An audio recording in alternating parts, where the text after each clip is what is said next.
हाँ सर, आज की पब्लिक मीटिंग थी, उसके अंदर क्या बात हुई और क्या पहुंचा? बेसिकली 7 अक्टूबर को जो एक टर्निंग पॉइंट आया है वर्ल्ड पॉलिटिक्स में, जहाँ हमास ने और जो बाकी के फ़िलिस्तीनी आज़ादी के आंदोलन के जो घटक है फ़िलिस्तीन में, उन्होंने एक आक्रमण किया।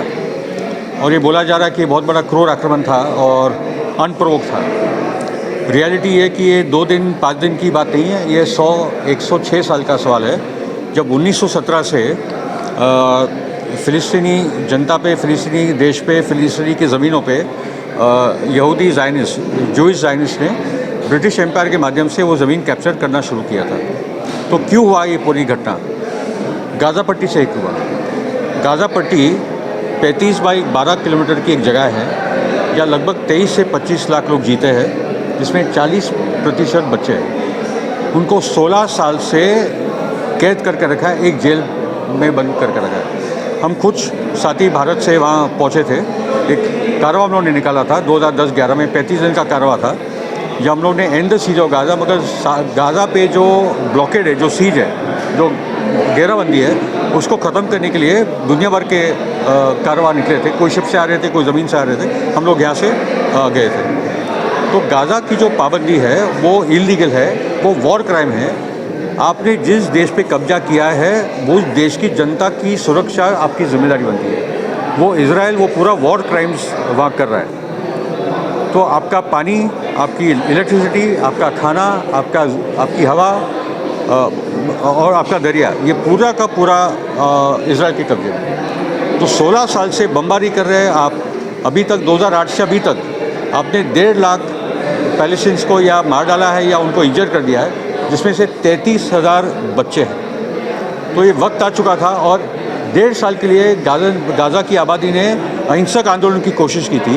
1.5 साल तक हर जुम्मे को वो लोग बॉर्डर तक मार्च करते थे कि ये दीवार तोड़ो, हमको बाहर निकलने दो। कोई दुनिया उनकी सुन नहीं रहा था। फाइनली वो अपना संघर्ष करते करते करते, और आज़ादी के संघर्ष में 2 रास्ते, एक गांधी जी का रास्ता है और एक सुभाष चंद्र बोस का रास्ता, और नेल्सन मंडेला का भी रास्ता है। नेल्सन मंडेला ने कभी बंदूक का रास्ता किया, मगर आंदोलन को, आज़ादी का आंदोलन को अपना रास्ता तय करने का अधिकार होता है। क्या इसका मतलब होता है कि हम लोग सिविलियन डेथ्स को या आम लोग जो मारे जाते हैं उसको हम लोग अप्रूव करते नहीं अप्रूव करते? क्या वो इजराइल ने मारा हो, चाहे वो इजराइल ने मारा हो सिविलियंस को, या हमास ने मारा हो सिविलियंस को, हम उसका विरोध करते हैं। ठीक है। उसके साथ 2 किस्म के आतंकवाद होते हैं। एक तो स्टेट टेरर होता है, और इजराइल एक स्टेट टेररिस्ट है। वो खुद गिडियोन लीवाई, निको पेलेट, जो इजरायली आर्मी के एक बहुत बड़े जनरल के बेटे हैं, वो बोलते हैं, बहुत सारे यहूदी लिबरल बोलते हैं कि हमारा स्टेट ही आतंकवादी हो चुका है। ठीक है। तो अभी बात ऐसी है कि जो गाज़ा का जेल बना था वो टूट चुका है, कैदी बाहर निकल चुके हैं। ये दुनिया का सबसे बड़ा ओपन एयर प्रिजन है। ये उसी किस्म की घटना है जब 1944 में वॉर्सो, पोलैंड का जो कैपिटल है, वहाँ 4 लाख यहूदी को इसी किस्म से वॉर्सो में बंद करके रखा था नाज़ीज़ ने, और बाद में वहाँ से निकले वो 4 के 4 लाख लोग को नाज़ीज़ ने मार डाले। ये इसी किस्म का जेल है कि हम लोग घुटन से नहीं मरने वाले। हम लोग अब ना हमारा खाने का कोई ठिकाना है, ना पीने का ठिकाना, हमारे बच्चे लोग मर रहे, हम लोग संघर्ष करके मरेंगे, मगर इज्जत से मरेंगे। ये अभी ये लोग ने फैसला कर दिया था। ठीक है। उसके साथ और एक बात है कि जब रूस लड़ रहा था जर्मनी के खिलाफ वर्ल्ड वॉर 2 में, तो लेनिनग्राड को जर्मनी नाज़ीज़ ने घेर दिया था, और वहाँ स्टारवेशन के, आपको हम लोग भूख से मारेंगे, पानी से मारेंगे, आपके पास कुछ पहुँचेगा नहीं। तो आज वो लेनिनग्राड और वो वॉर्सो गेटो, दोनों को गाज़ा में दिखने मिलता है। और रियलिटी है कि इजराइल के साथ सिर्फ अमेरिका, फ्रांस, ब्रिटेन, ये जो कॉलोनियल इंपीरियल पावर्स है, जिसने एक्चुअली बनाया इजराइल को। और पॉइंट इस के ये लोग यूरोप में जूस को नहीं चाहते थे। जर्मनी, नाज़ी जर्मनी से, हिटलर से बचा जा सकता था। 1938 में एक इवियन कॉन्फ्रेंस हुई, क्योंकि 1933 में हिटलर सत्ता में आ गया था, और उसके बाद एक जूस के खिलाफ एक द्वेष चल रहा था। तो 1938 में एक कॉन्फ्रेंस होती है जो अमेरिका बुलाती, कॉल्ड इवेंट कॉन्फ्रेंस। 33 मुल्क के लोग, 33 देश आते हैं, सरकारें आती है, और उनमें बात होती कि कौन कितने यहूदी को जर्मनी से निकालेगा। कोई खास तैयार नहीं था। कोई 5,000 वीज़ा देने के लिए तैयार, तो कोई 10,000 वीज़ा देने के लिए तैयार। अगर वो टाइम पे जर्मनी से जूस को बचा कर लेके जाते, तो ये हाल जूस के यूरोप में नहीं होते, और बाद में ये पूरी जो क्राइसिस आई यूरोप की, जो पाप है उनके, वो पैलेस्टाइन पे नहीं आता। ये रियलिटी है। बात ऐसी है कि 1948 में 1947 में भारत पाकिस्तान का धर्म के आधार पर अंग्रेज़ों ने बंटवारा किया, फिर 48 में धर्म के आधार पर फिलिस्तीन का बंटवारा किया। ये बुनियादी सब गलत बात थी। और 48 में मतलब यूएन ने जो बनाया इसराइल को, मतलब 1917 में जो फॉरेन मिनिस्टर था ब्रिटेन का, वो एक रॉथशील्ड फैमिली को एक लेटर देता है कि her Majesty's government will create a Jewish homeland in Palestine. मतलब पैलेस्टाइन किसका राष्ट्र है? वो पैलेस्टीन लोग का। और ब्रिटेन सौदा कर रही है एक बैंकिंग फैमिली के साथ कि आपने जो हमको पैसे दिए थे वर्ल्ड वॉर 1 के टाइम पे, अभी हम आपको पूरा राष्ट्र दे रहे हैं। ये सौदा था।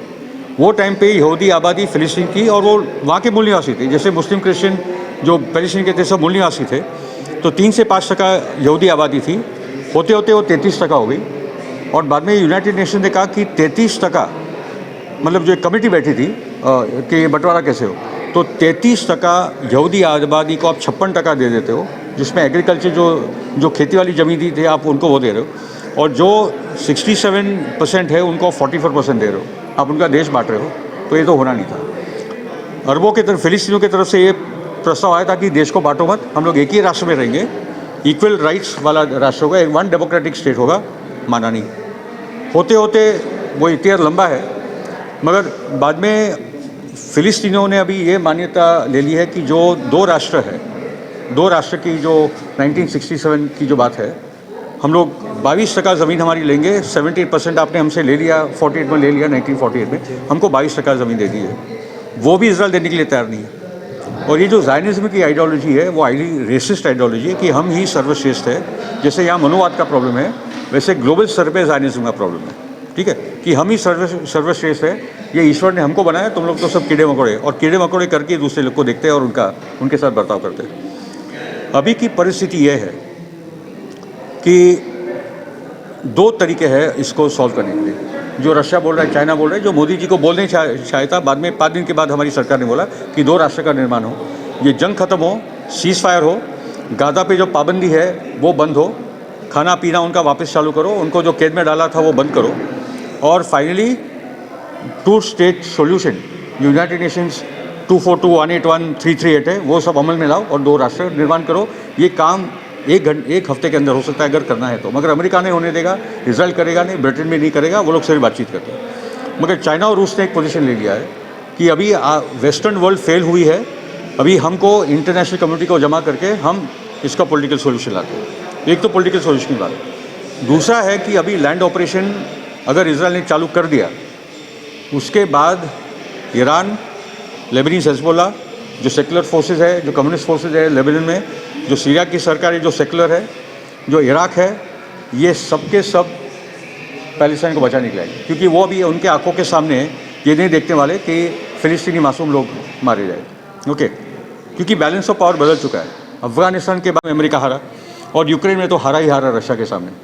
तो अभी बैलेंस ऑफ पावर दुनिया का बदल रहा है, चाहे वो पॉलिटिकल कॉन्टेक्स्ट में हो, मिलिट्री कॉन्टेक्स्ट में हो, या इकोनॉमिक कॉन्टेक्स्ट में हो, या मतलब वेस्टर्न वर्ल्ड भी डिक्लाइन पे है, एक ग्लोबल साउथ अभी आगे बढ़ रहा है। मतलब पूरा political balance of power, military balance of power बदल रहा है। यूक्रेन की हार हो गई है अमेरिका की, वहाँ से छोड़कर अभी वो लोग यहाँ वेस्ट एशिया में और बर्बादी फैलाने के लिए, मगर उनकी पूरी गिनती नाकामयाब रहेगी। क्योंकि अभी जो इस इलाके में जो फोर्सेस है, चाहे वो फिलिस्तीनी आज़ादी के आंदोलन हो, चाहे वो लेबनान में हिजबुल्लाह हो, चाहे वो ईरान हो, इराक हो, यमन हो, ये फोर्सेस अभी तैयार हो चुके हैं और वो इजराइल को आराम से हरा सकते हैं। क्योंकि इजराइल 3 जंग हार चुकी है, सन 2000 में, सन 2005 में, सन 2006 में, सब जगह इजराइल जंग हार चुकी है। ओके, तो मिलिट्री पावर करके इजराइल ख़त्म हो चुका है। Man to man, soldier to soldier, ज़मीन की जंग तो वो लड़ नहीं सकता, इसलिए हवाई से बहुत सारी बर्बादी करेगा, मगर ज़मीन की जंग में तो पूरा फेल हो चुका है। इसलिए अमेरिका की वॉरशिप्स आ चुकी है, ब्रिटेन की वॉरशिप्स आ चुकी है कि अगर दूसरे मुल्क आए तो हम हैं तो, और अगर अमेरिका ने इंटरवीन किया तो अमेरिका के जितने स्ट्रेटेजिक टारगेट्स है उस इलाके में सबको उड़ाने वाले। तो हम लोग खड़े हैं वर्ल्ड वॉर 3 के कतार पे। क्योंकि इसमें और एक मुद्दा है अल-अक्सा मस्जिद का, कि अल-अक्सा मस्जिद पे इन्होंने क्लियर कट बोला है, जो कट्टर यहूदी तबका है, कि अल-अक्सा मस्जिद को तोड़ेंगे, टेम्पल ऑफ सॉल में हम लोग बनाने वाले। अगर मस्जिद तोड़ी गई तो वर्ल्ड वॉर 3 निश्चित है। इसलिए भारत में जो लोग जो हमारा इतिहास रहा है एंटी कॉलोनियल स्ट्रगल्स का और अमन और एक अहिंसा का, अभी ज़रूरत है कि भारत के लोग सड़कों पे बड़े पैमाने पे आए और इजराइल और अमेरिका का विरोध करें, फ़िलिस्तीन का साथ दें।